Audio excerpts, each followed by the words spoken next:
Muy buenos días, qué gusto nos da saludarlos en esta mañana. Vamos a estudiar la palabra del Señor a través de la guía de la lección de escuela sabática y hoy se titula El sumo sacerdote del nuevo pacto. El sumo sacerdote del nuevo pacto. El santuario terrenal donde Dios eligió morar con su pueblo, giraba en torno al sacrificio de los animales. Sin embargo, el servicio no terminaba con la muerte de las criaturas. El sacerdote asperjaba la sangre en el santuario en nombre del pecador después de ejecutar el sacrificio. Recuerden que hemos explicado que el pecador llegaba al santuario, confesaba sus pecados, llevaba el cordero como sacrificio. Y dijimos que el sacerdote no era el que le quitaba la vida al cordero, era el mismo pecador el que le quitaba la vida al cordero. En ese sentido, vean bien, en ese sentido, el pecador pasaba todos sus pecados, sus culpas, sobre el cordero. Y recuerden que el cordero tenía la cabeza mirando hacia el lugar santísimo. Pero allí no terminaba el sacrificio. Allí no terminaba ese servicio. El cordero moría, el pecador le quitaba la vida, pero la sangre de ese cordero que simbolizaba que estaba muriendo en lugar del pecador era llevado o llevada, asperjada, dice, se asperjaba la sangre en el santuario en nombre del pecador después de ejecutar el sacrificio. En ese sentido, mis amados hermanos, en ese sentido, de manera personal, el sacrificio era de manera personal. Ahora bien, sin embargo, todo este servicio era solo una sombra. Era solo una sombra, gloria a Cristo Jesús. Era solo una sombra, un símbolo de lo que Cristo haría por el mundo. Si a nosotros nos asombra, si a nosotros nos llama la atención lo que ocurría en el santuario, de que Cristo moría por nosotros, entonces, mis amados hermanos, todo eso tan solo era una sombra. Solo era una sombra. Sí, era una sombra, un símbolo de lo que Cristo haría por el mundo. Por lo tanto, así como los símbolos que se oficiaban en el santuario, así como esos símbolos no terminaban con la muerte del animal, la obra de Cristo por nosotros tampoco terminó con su muerte en la cruz. Si bien es cierto, la muerte de Jesús en la cruz del Calvario fue fundamental para continuar con el proceso de la salvación, el proceso de la salvación no terminó en la cruz del Calvario. La muerte de Jesús asestó un golpe tremendo contra Satanás y su plan de destrucción, pero no terminó allí, pero no concluyó allí. Y observemos lo que dice Hebreos 8, 1 al 6. Hebreos 8, 1 al 6. Dice la escritura, Hebreos 8, 1 al 6. Miren lo que dice la escritura allí, por favor.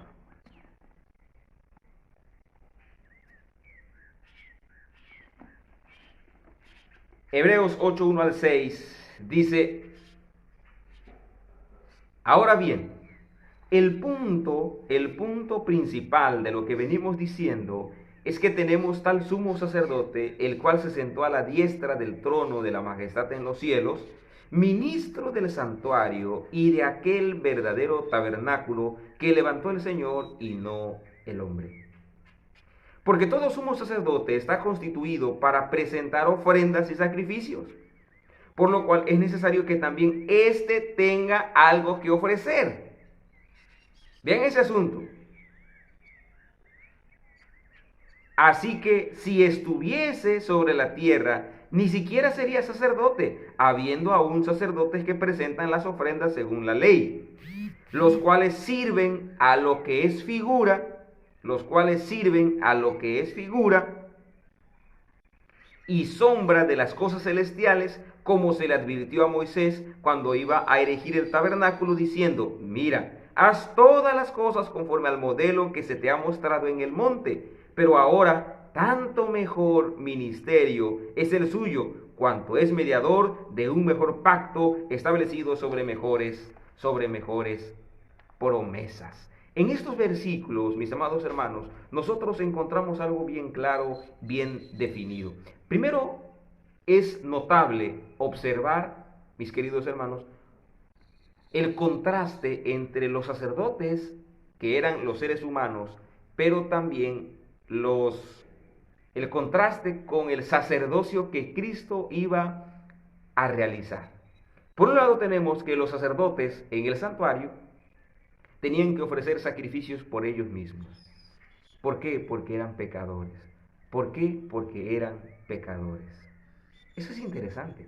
Los sacerdotes en el tiempo de Jesús y en el tiempo de Moisés, del pueblo de Israel, ellos mismos necesitaban ofrecer sacrificios por ellos porque eran pecadores.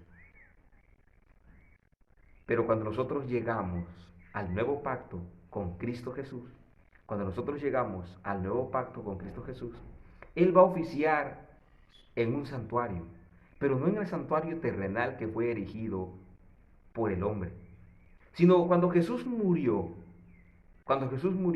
entonces, como dice Hebreos, se sentó para ministrar, dice, se sentó a la diestra del trono de la majestad en los cielos, ministro del santuario y de aquel verdadero tabernáculo. Cuando Cristo entonces muere, Él siendo la ofrenda y siendo que Él se ofreció a sí mismo, entonces ahora está intercediendo por nosotros en el lugar, en el santuario, en el lugar santísimo. Entonces el proceso de salvación no termina con la muerte de Cristo. Si bien es cierto, la muerte de Cristo es fundamental en el proceso de la salvación, el plan de salvación continúa su curso en el santuario celestial. Y aquí hay algo bien interesante, mis amados hermanos, muy interesante, muy interesante. Permítanme leer un poco lo que dice el comentario de la lección allí mismo en la sección del día de hoy. Así como había un santuario, un sacerdocio y un ministerio terrenales bajo el antiguo pacto, también hay un santuario celestial, un sacerdocio celestial y un ministerio celestial bajo el nuevo pacto. Sin embargo, lo que eran solo símbolos, imágenes y una sombra en el antiguo pacto se hicieron realidad en el nuevo pacto. Además, en lugar de un animal amoral, en lugar de un animal amoral como nuestro sustituto, tenemos al Jesús inmaculado, en lugar de sangre animal, tenemos la sangre de Cristo. En lugar de un santuario hecho por el hombre, tenemos aquel verdadero tabernáculo que levantó el Señor y no el hombre. Y en lugar de un sacerdote humano, gloria a Cristo Jesús, pecador y sujeto a error, tenemos a Jesús, quien ministra en nuestro favor como sumo sacerdote. Eso es lo que cobra o tiene un sentido más amplio cuando analizamos que Jesús es el sumo sacerdote del nuevo pacto. Jesús vivió como nosotros aquí en esta tierra. Vivió como nosotros, sintió hambre, sintió sed, se cansó, durmió. Él vivió entre nosotros, sintió el peso del pecado, aún sin cometer un solo pecado. Y sin embargo, al no cometer ningún pecado, mis amados hermanos, algo es cierto y extraordinario. Como sumo sacerdote, Jesús nos entiende. Jesús te entiende. Jesús entiende tus caídas. Jesús entiende tus desánimos. Jesús entiende tus derrotas. Jesús entiende cuando ya no quieres seguir, cuando quieres dejar de asistir a la iglesia. Jesús entiende cuando tú quieres separarte de tu pareja. Jesús entiende cuando tú lloras porque tus hijos no te obedecen. Jesús entiende cuando tú lloras porque el negocio se está yendo por la borda. Jesús, como sumo sacerdote, bendito sea Dios, nos entiende mucho mejor que los sacerdotes humanos que había en el santuario terrenal. Jesús, como sumo sacerdote sin pecado, nos abraza fuerte y nos dice: hijo, ven a mí,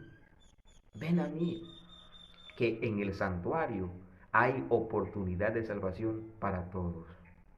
Ven a mí,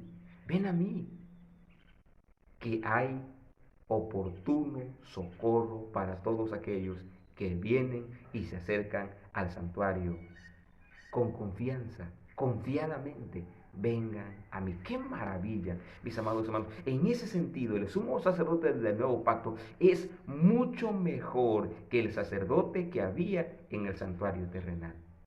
Un sacerdote que te entiende, un sacerdote que te abraza, un sacerdote que te dice: Nemorio, te amo, un sacerdote que te dice: Margarita, te amo, un sacerdote que te dice: María, yo te sigo amando igual que siempre, tú tienes que confiar en mí, tú tienes que creer en mí, tú tienes que creer en mí, aférrate a mí. Por eso es que nos convenía precisamente que Jesús entrara a ese santuario que no fue hecho por mano de hombre, sino fue construido por la mano de Dios mismo. Ahora, vean, en ese sentido, mis amados hermanos, que Jesús es el sacerdote del nuevo pacto, el sumo sacerdote del nuevo pacto, ofreciéndonos una salvación tan grande como dice Hebreos 2.3, Él se pregunta, aquí el autor se pregunta: ¿cómo escaparemos nosotros si descuidamos una salvación tan grande? Si ya todo se ofreció, todo se alistó para que nosotros podamos ser salvos, para que nosotros seamos salvos, a veces es difícil entender cómo nosotros, como seres humanos, nos resistimos a tanto amor. Es increíble cómo nosotros nos resistimos a tanto amor.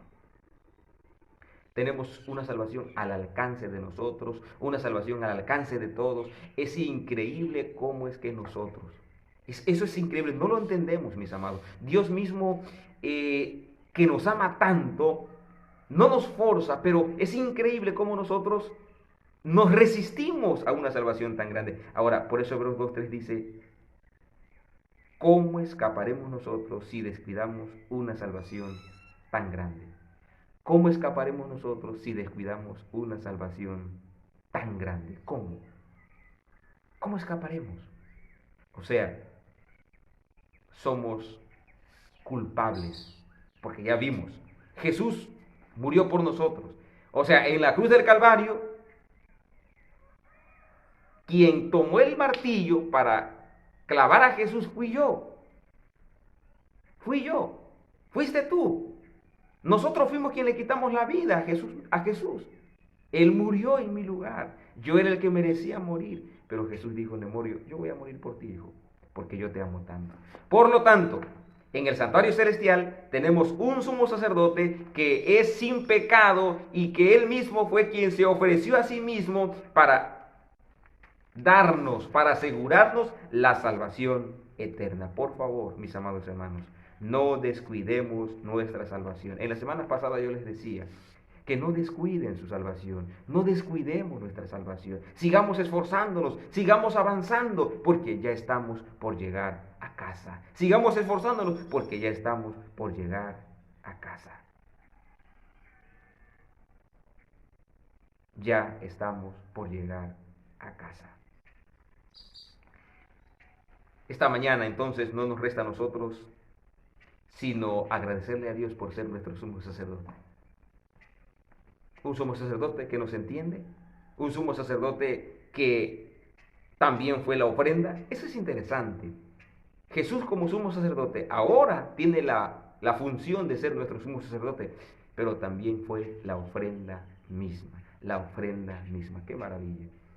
¿Por qué no colocamos ahí en el chat y le decimos: Señor, muchas gracias por ser un sumo sacerdote que me ama, que me comprende, que me acepta, pero con todo su amor sueña con transformar tu vida, con todo su amor, aunque te entiende, aunque te abraza fuerte, sueña, mis queridos hermanos, sueña con darnos una nueva vida, una nueva oportunidad, con transformarnos a su imagen, con concedernos la oportunidad de iniciar una nueva vida. Por favor, no descuidemos nuestra salvación. Padre nuestro que estás en los cielos, gracias Señor, porque lo que se hacía en el santuario terrenal era solo una sombra de lo que tú ibas a hacer en el santuario celestial.